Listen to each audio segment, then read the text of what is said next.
following is a production of Cary TV, the Town of Cary's government access channel.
Good afternoon and welcome to the August 15th, 2013 Town of Cary Planning and Development Committee meeting.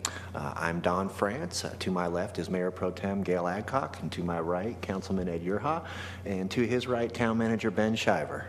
We have two items for discussion on tonight's agenda. First up is LDO amendments, round 27, and we'll hear from Ms. Mary Bierman of our staff. Good afternoon. We are in the process of preparing the round 27 amendments to the land development ordinance.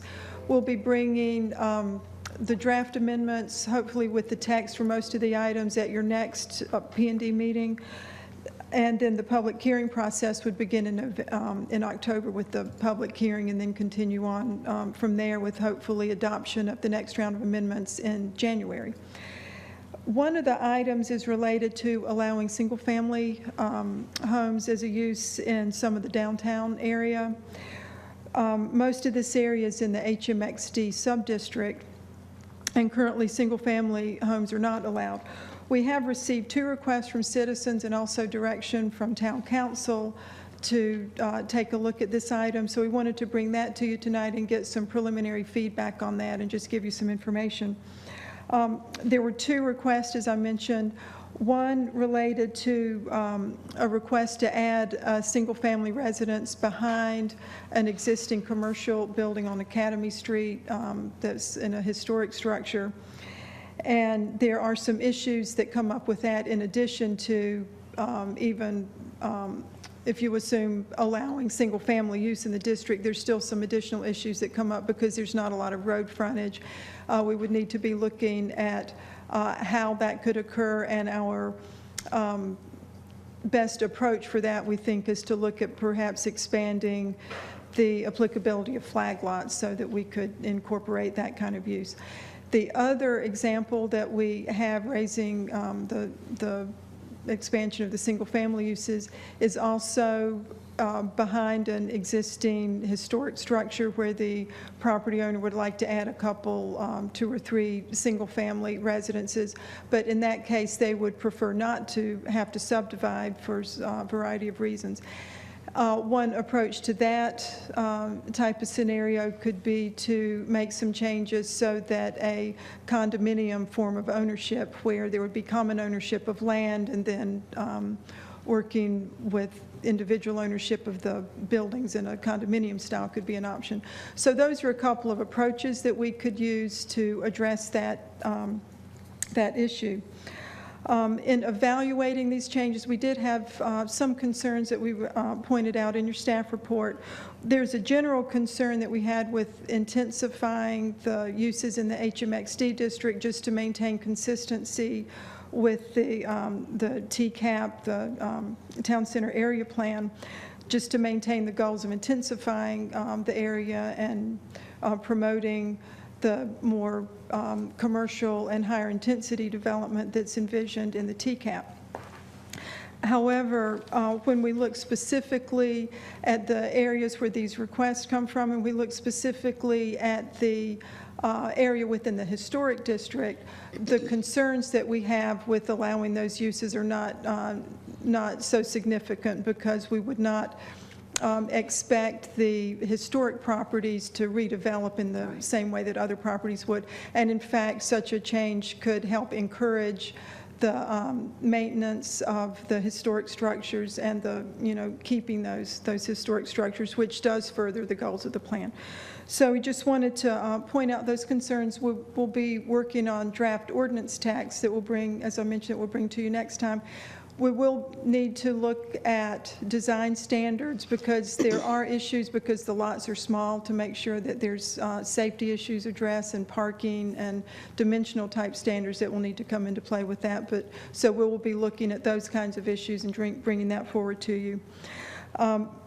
But before drafting the text and going through that step, we did want to just get some general feedback if there's any concerns with that approach that we would be taking to try to address those types of situations, and also to get your feedback on your thoughts with limiting this to the historic district within the town center, rather than the entirety of the HMXD, or the high-intensity mixed-use portion of the downtown area.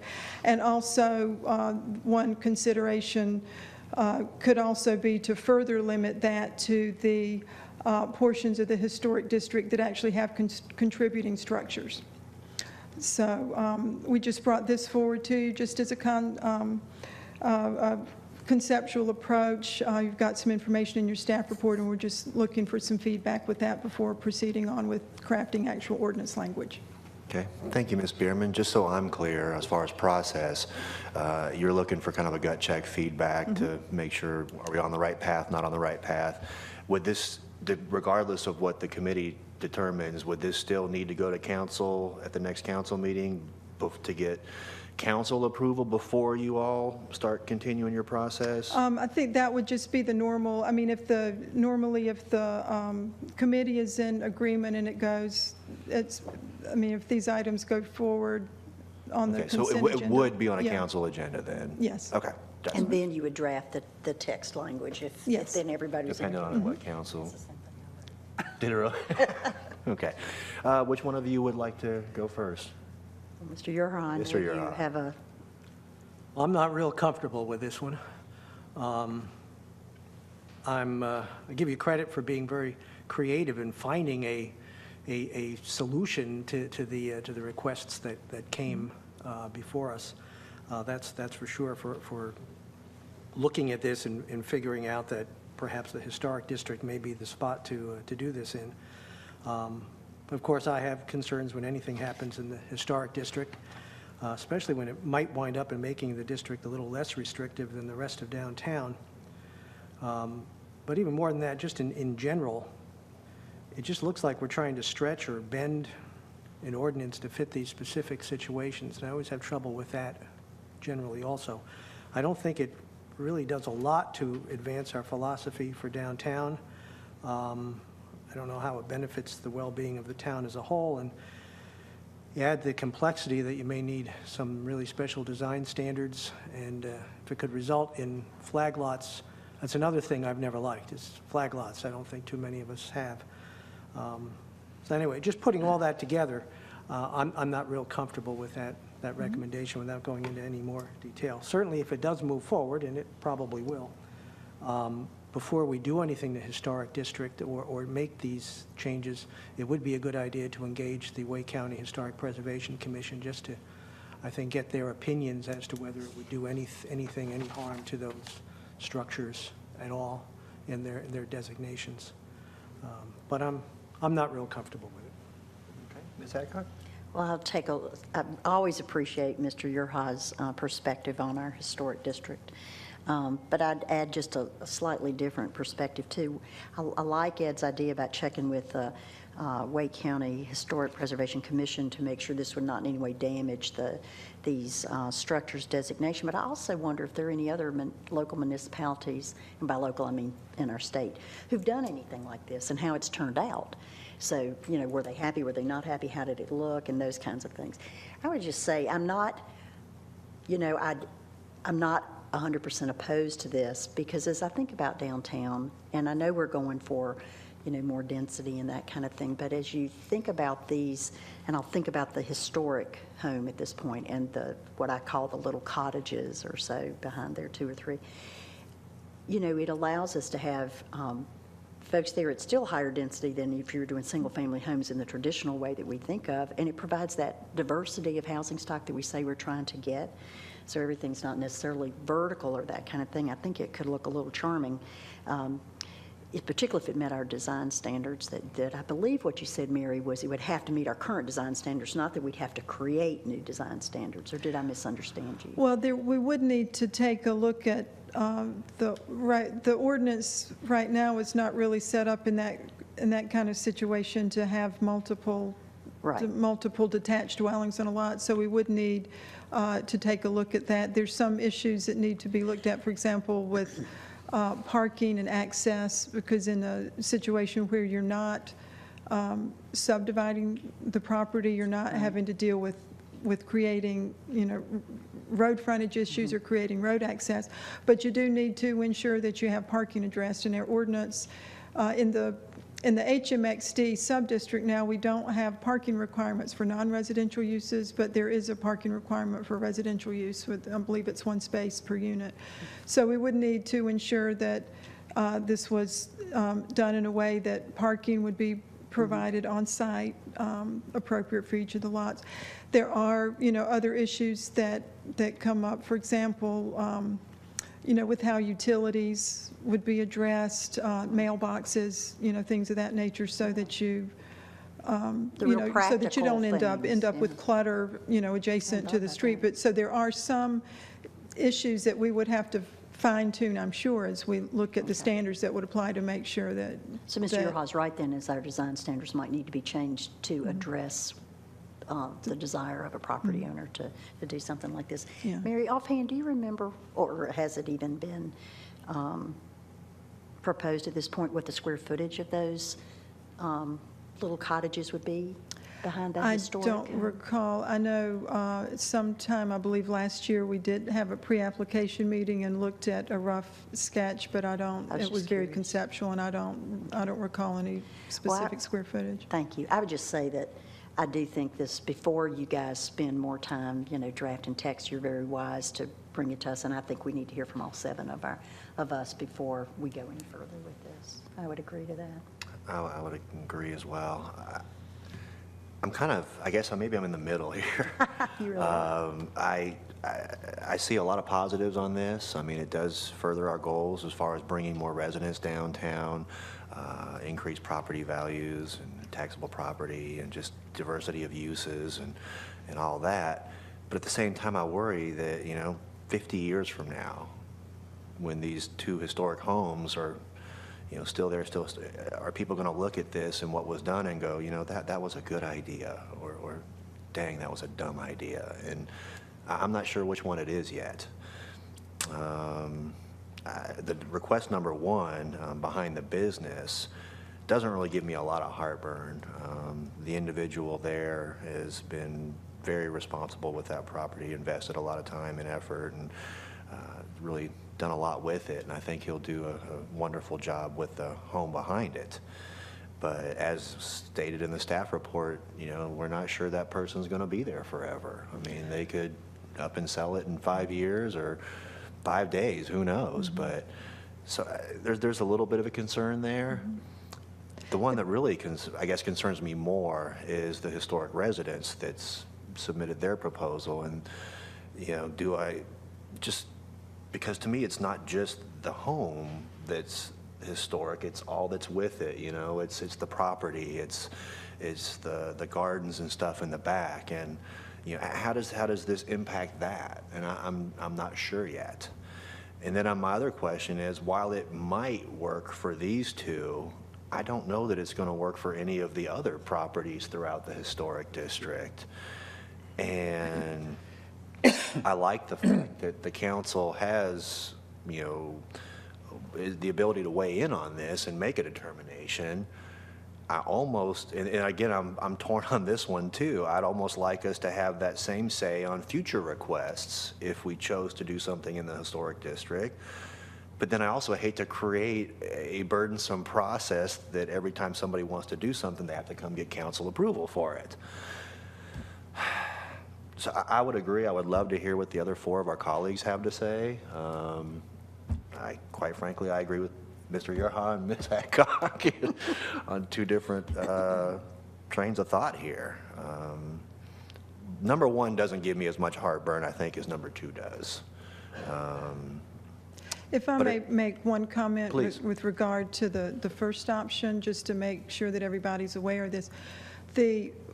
My understanding as we were first talking with the property owner with this was that there was an intention to build a home behind there and live in it, and sort of as a detached live-work type unit. Mm-hmm. My understanding is that in order to accomplish that they would need to have a subdivision of the property. Mm-hmm. And so that becomes a key issue in looking at this amendment, because once that property is subdivided, regardless of any intent, you've got two separate parcels. There's no guarantee that they would be, even if they were sold in the future, there's no guarantee that they would ever stay together in the same ownership. Understood. So that there's an independence of those. Right. And, aside from whatever intent that the current property owner has, that's just something to be aware of, because that's an implication. And thank you for making that clear. Yeah, it would be interesting if the property owner chose to sell one of the properties and not both. But the next property owner would know that going in. So, and I mean, given the wonderful shape of the existing home business, I don't think they'd have a hard time selling that one. So, but anyways, I would love to get the opinions and thoughts of our colleagues. I don't really see that we're in agreement here. No reason to put it on discussion. To put it on for discussion. And then maybe that gives us a little bit of time to get some more answers to some of our lingering concerns. So, any other questions or comments? No. Well, thank you all for your work on this so far. I think you've done a great job, and we'll be discussing this at the council meeting. Okay. Thanks. All right. Next up on the agenda is consideration discussion on Retreat 2013 changes to the development process, and we'll hear from Mr. Oma of our staff. Thank you. Good afternoon. This is a follow-up to the work that was done at the retreat earlier this year. And if Mary's item wasn't complicated enough with two things to consider, Jeff's is a little more complicated, so we're using, hopefully we're using the technology to help us get through it this evening. But as you recall, you evaluated as one of the main sessions at the retreat was looking at all of our plan amendment, CPA, rezoning, and development plan processes, as well as the other aspect of development is, are we achieving and getting on the ground what we expect as a community? We had you go through a process of defining, probably for the first time, sort of thinking about what are our overall goals in any of our development processes, and those are included in your staff report, and they were kind of prioritized based on ranking. But you did identify with staff 17 potential changes that we may want to consider. So since then, the staff has worked to evaluate those, and you have the attached matrix or table that lists all those recommendations, and they fall into the sort of 3 different categories of recommendations that we have. And within the chart, we coded it where the beginning of the table, the A portion is the comprehensive plan amendment process, B are rezonings, and C were site and subdivision or development plans. And we just numbered those consecutively so we could all maybe be referring to the same ones.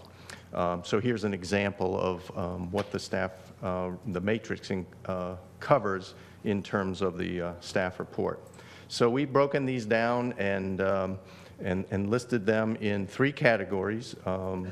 Those that we've earmarked as simple, where we're already doing some of this, or we've already made changes based on your direction from the retreat.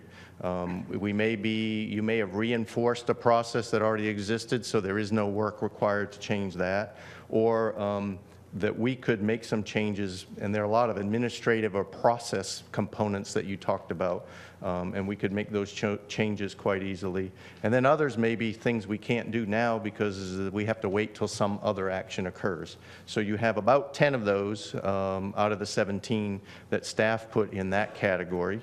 And category 2 included 4 that we've tagged as defer or do not pursue any further.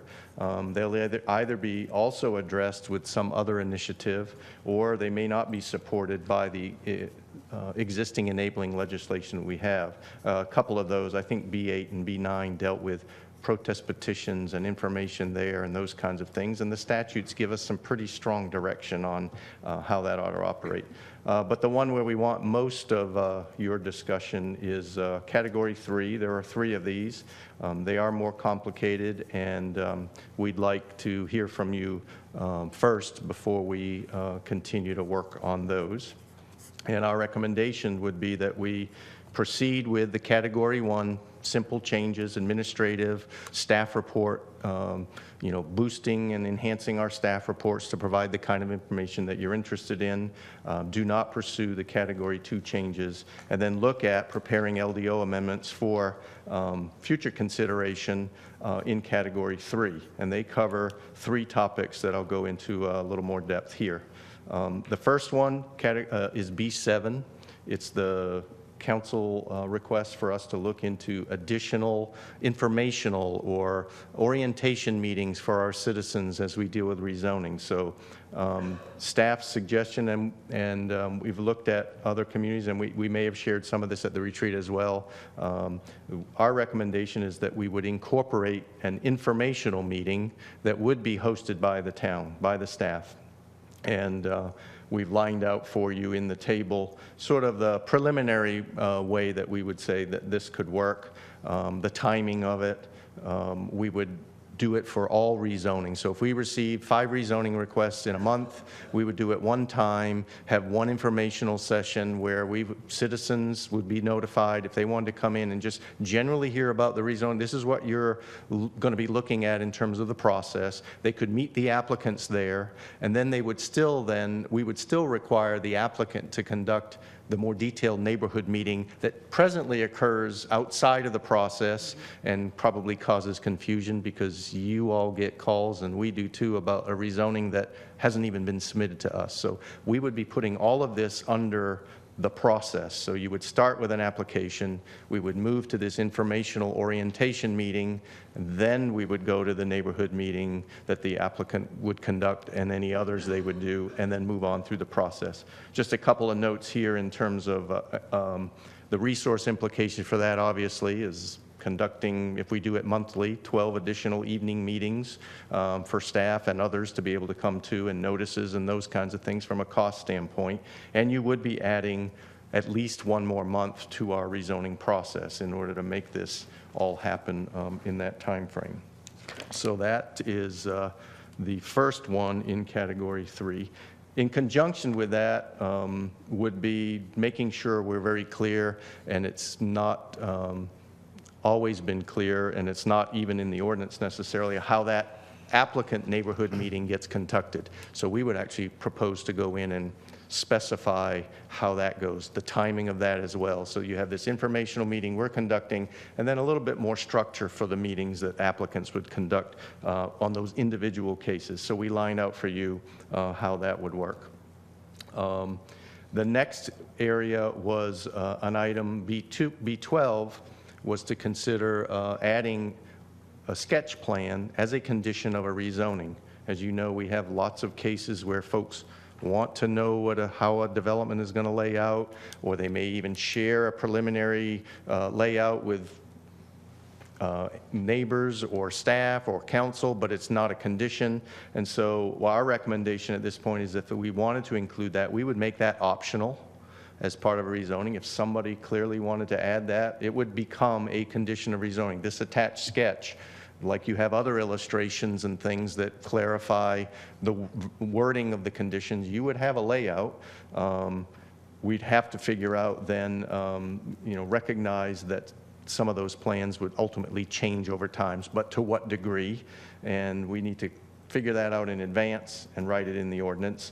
And then ultimately, if that were allowed and somebody wanted to make a major change to the layout or of that particular property, but they were not allowed to make the adjustments that the code allowed, that would require another rezoning in the future to eliminate or supplement or replace that sketch plan that was a condition.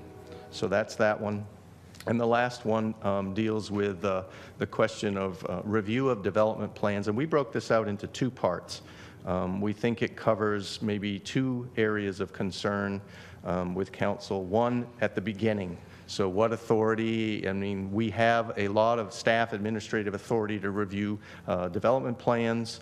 And our commentary here is that we think our system is pretty much okay the way we're doing it and the thresholds that we have. And in particular, some of the other changes we've already made, in the transportation area and setting thresholds, and certain site plans have to come to council anyway through a quasi-judicial process. We think maybe that aspect of this issue has been covered, but we'd want to focus on the backside of the process where a development plan is eventually approved, site or subdivision plan, and then, typically the ordinance specifies, well, cannot substantively change or be altered or whatever, and what do we do, what do we need to do in that arena, whether we make those requirements more stringent and or say if you get to a certain point and you want to change the layout of your site or subdivision plan, you might have to come back to council for a certain threshold or a level of change. So again, our recommendations for you this evening are to implement the Category 1 changes, and we can start doing those next month, a lot of them in the staff reports, not pursue the other changes in Category 2, and then give us your ideas and commentary like you did a moment ago on the other item, and we'll get set to begin work on the LDO changes that would be needed in order to put some of these in play. So I think I've covered all of those and open it up to you for questions. Thank you, Mr. Alma. I went with Mr. Yerha first last time. I'll go with Ms. You're very Adcock this time. egalitarian, Mr. Frantz. I have no trouble with recommendation A or B. I love the way you guys have organized this material. The easy stuff, the stuff you shouldn't do, and the gooey middle. And the gooey middle is C. And I have to tell you, I have a page of questions, and I'm going, if I have that many questions, well, I probably have more questions than anybody else, but I still bet the other 4 members of our team have questions. So I would just float the idea that we take this to discussion and ask if the other 4 members think we should have a work session on this, and so we can really massage these questions, particularly that last one, the last part that Jeff talked about under C, because I don't know that we typically typically handle this in a committee meeting. I always feel more comfortable when we're talking about big changes to our process to do a little work session on that and then send them forward for LDO language, because we could say, sure, they could come back and then have to redo everything if the other 4 don't like it. So what do you think of that idea? But you're okay with A and B here? Yeah. Okay, so you would almost prefer a work session just on the C stuff. I'm okay with the A and B things, particularly the B part, it's like, statute says do it this way. If there's no wiggle room there, we're not liable to get that changed. So. Okay, Mr. Yerha? Well, I have no problems with your recommendation on A and B either. I do have a comment on a couple of the things in B, but no problem with not pursuing them. B8 and B9, the two things that you have us against, there's no enabling legislation for. I was the one who brought those two things up at the retreat, and I just wanted to clarify why I brought them up. I didn't make them up out of my head. In the retreat materials, there were all of these statutes from other cities that you provided to us, and one of them, I don't know which one it is, 8 or 9, but one of them deals with the 2/3 vote necessary if the planning and zoning, to reverse a planning and zoning board decision. High Point apparently does that. So if that's against the general statutes, then High Point, I guess, is in violation of that. Or perhaps you might want to check to make sure that is against general. I'm not recommending we do it, but when I went through and I read each one of these ordinances in all these other cities in detail, and I actually came up with 6 or 7 things. I only mentioned 2 of them at the retreat because I saw I wasn't getting anywhere with the first 2. I didn't proceed any farther. But, you know, there are things that other cities are doing. That's where they came from. The other one, with the protest petition, isn't stated exactly as I stated it at the retreat. Greenville has a separate protest petition. They have the statutory one, same one we have. Obviously, that's enabled by the legislature. But they just have another form that has no bearing, no meaning. It just gives citizens another way to voice their opinions. Perhaps if they did it on paper, they may not need to come to Public Speaks Out. So it wasn't adding invalid names to a valid petition. So I just wanted to clarify that. Not saying we have to do it. It certainly didn't meet with very much success at the retreat when I mentioned these. So I'm fine with not pursuing them, but I just wanted to clarify why I brought them up and to just verify that the general statutes don't allow those. Well, could I ask a clarifying question? Okay. I know that sometimes local bills are passed that give one jurisdiction the authority to do something that another doesn't have, and I just wonder if that's the possibility in some of these cases, perhaps High Point.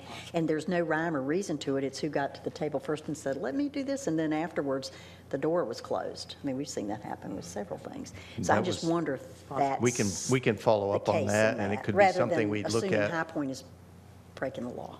Yeah, that was the first thought that came to my mind as well, that they may have a local bill that authorizes them to do, process differently. Yeah. Well, on the Category 1 simple items, C17 is research what other jurisdictions are doing. So it sounds like That's improper. Here's one. We'll We keep can doing keep that. doing that. but it does sound like we have some specific things that we'd like staff to look into. Personally, me having to have a different threshold for council to override a planning board denial gives me a little heartburn. I mean, they're an advisory board.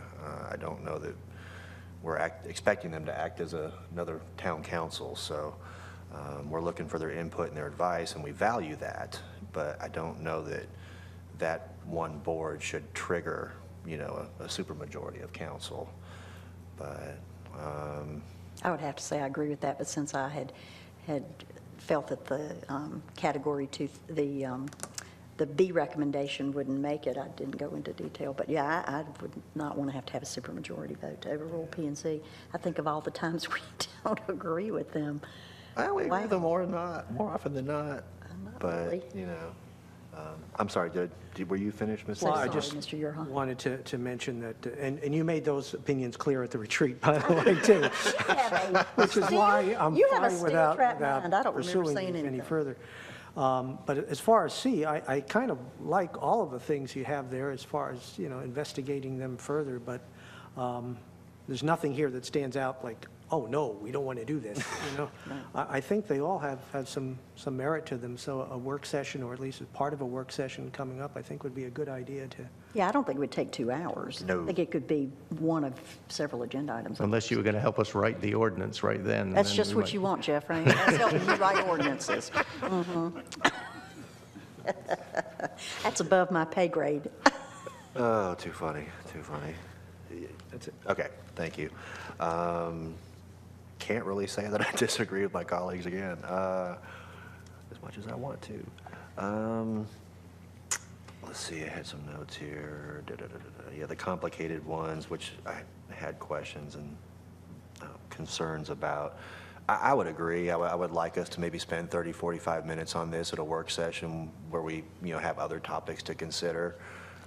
Wholeheartedly agree. We don't need a 2-hour work session for this. I think, just a good discussion with our peers and some more information. And, it's just that when you get everybody together and ideas start flowing and things seems to make more sense. So, and this is a major part of what we do here, week in, week out, and we need to make sure we get it right, So I would just hate to send this through on consent or just the committee make a recommendation without giving others and us the time to, really kind of, dig into this a little bit deeper and make sure we're getting it right. It seems like we're always trying to tweak our rezoning process and plan amendment process to make things more citizen-friendly and simpler and streamlined, and which oftentimes they don't really jive together so well, but kind of like to just make sure we get it right and hopefully we don't have to do this as much in the future. But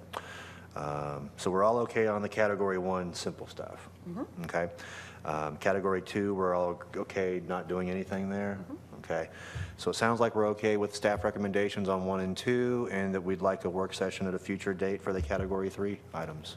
Can I say, so we would put this then on discussion and ask our colleagues if they agree a work session we would make the Sounds good. recommendation for a work session, and they would help us. We'd see how many people felt Yeah, that that's was what it sounds like. necessary. Okay. Well, thank you very much for Thank your you. work on this. Very helpful. Great job, and we'll talk more about it at a work session. All right. Any other Thanks. business before us tonight? Yes. Seeing none, we stand adjourned. Thank you all very much.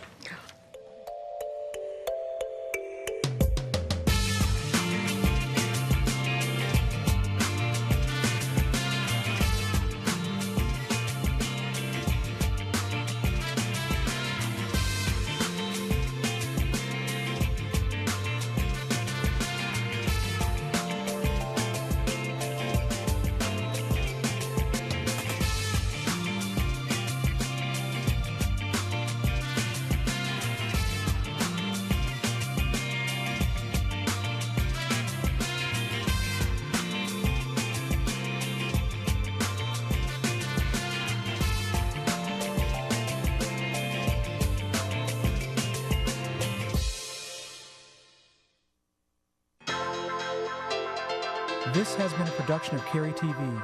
Visit the Town of Cary's website at townofcary.org.